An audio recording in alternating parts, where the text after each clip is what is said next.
back in 2010, I went to Hawaii with Nas to do a show. I had to fill in for Green Lantern. He had something he had to do. So I was actually in Europe in the story's really long and crazy, but I ended up flying back from a Europe tour I was on and like canceling a couple of dates just to go to Hawaii with Nas. And when I finally got out there, Consequence hit me like, yo, I heard you're in Hawaii. We're at Kanye's having breakfast, come through. So I went through Ye's, and everybody was there, man. Like it was like this long ass like Addams Family table with like Q-Tip, Pete Rock, The Clips, No ID, Common. Everybody was out there. So I get back to the hotel and Nas is like, yo, where were you at? I was at Kanye. So anyway, one thing led to another, and Kanye obviously wanted Nas to come through the studio. So after I played a beat at sound check just to see what Nas' reaction was going to be, and he was like kind of in the cut. And I played it, and Nas, sound check went through, and then we get in the car, and he's like, yo, what beat was that?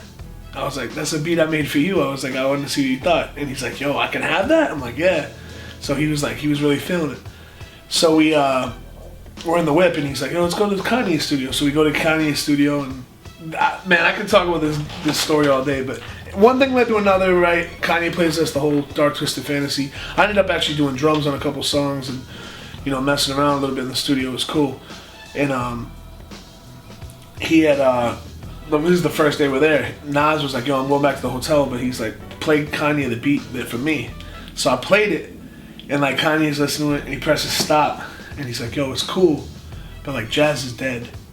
And he's like dead ass serious. He's like, Jazz is dead, just like a perfect Kanye West moment.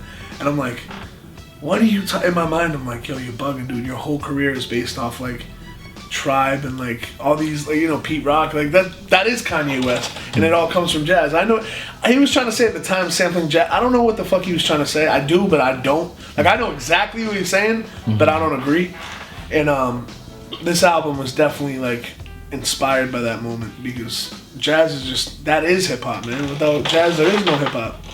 So I just wanted to get funky with it, man.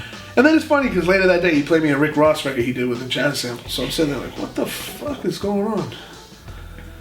But anyway, shout out to Kanye, man. He always inspired me, and I was happy to be out there. And that's cool. Definitely a great moment.